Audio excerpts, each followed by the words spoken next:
বিভেদ প্রতিহিংসার রাজনীতি থেকে সরে আসার আহ্বান তারেক রহমানের। ছাত্রদলের সমাবেশে নেতাকর্মীদের ঢল।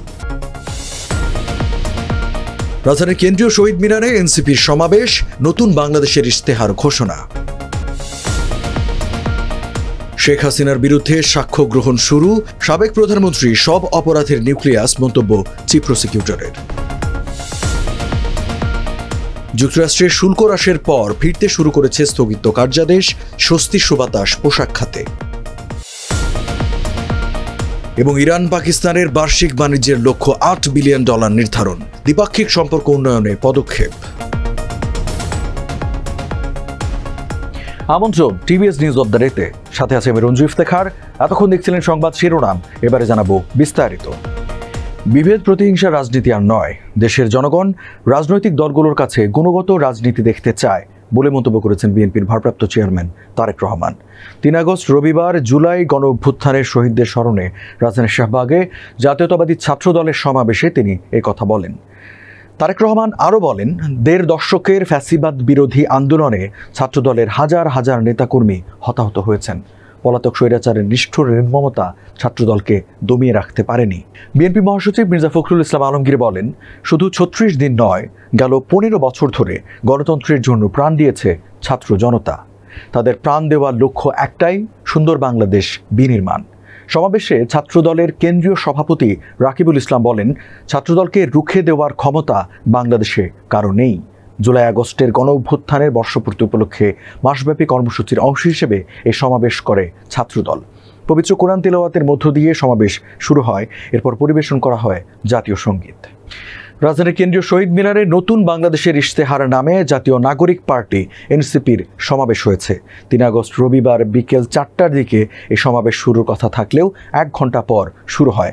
সমাবেশে নতুন বাংলাদেশের ইশতেহার ঘোষণা করেন দলটির আহ্বায়ক নাহিদ ইসলাম। এনসিপির সিনিয়র যুগ্ম আহ্বায়ক আরিফুল ইসলাম আদিবের সঞ্চালনায় আরও উপস্থিত ছিলেন সদস্য সচিব আক্তার হোসেন, উত্তরাঞ্চলের মুখ্য সংগঠক সার্জিস আলম, দক্ষিণাঞ্চলের মুখ্য সংগঠক হাসনাত আবদুল্লাহ সহ দলটির কেন্দ্রীয় নেতারা। এছাড়া দেশের বিভিন্ন স্থান থেকে নেতাকর্মীরা মিছিল নিয়ে এসে যোগ দেন। জুলাই অভ্যুত্থানের শহীদ পরিবারের সদস্য ও আহত ব্যক্তিরা কেন্দ্রীয় শহীদ মিনারে উপস্থিত ছিলেন। জুলাই গণ অভ্যুত্থানের সময় সংঘটিত মানবতা বিরোধী অপরাধের মামলায় সাবেক প্রধানমন্ত্রী শেখ হাসিনা ও তার সাবেক 2 সহযোগীর বিরুদ্ধে করা মামলার বিচারিক কার্যক্রম শুরু হয়েছে। আন্তর্জাতিক অপরাধ ট্রাইব্যুনালে 3 আগস্ট রাষ্ট্রপক্ষ বক্তব্য উপস্থাপন করেছে।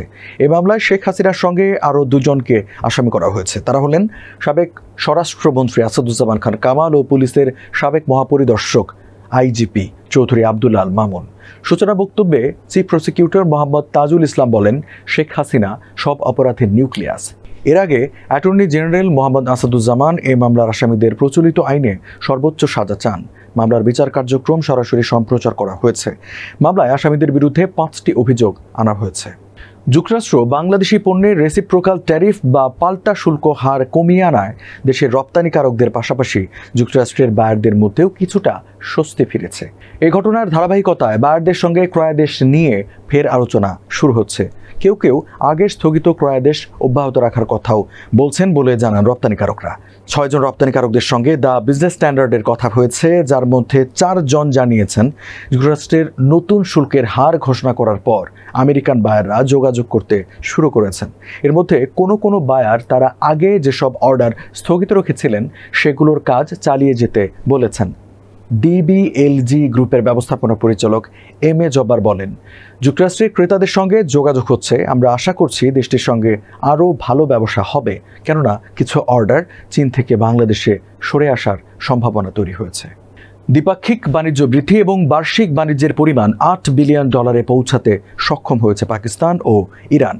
আর এই পদক্ষেপকে কৌশলগত অর্থনৈতিক অংশীদারিত্বের একটি নতুন পর্যায় হিসেবে অভিহিত করেছে 2 দেশ।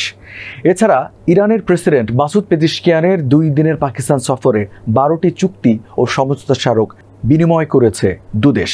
ইরানের সঙ্গে বাণিজ্য নিয়ে পাকিস্তানের বাণিজ্যমন্ত্রী জাম কামাল বলেন, আমরা যে পরিকল্পনা করেছি তা যদি পুরোপুরি কাজে লাগানো হয় তাহলে আগামী বছরগুলোতে পাকিস্তান ও ইরানের মধ্যে দ্বিপাক্ষিক বাণিজ্য সহজেই বার্ষিক $5 থেকে $8 বিলিয়ন ছাড়িয়ে যেতে পারে। দর্শক, এই ছিল আজকে টিভিএস নিউজ অব দ্য ডেতে।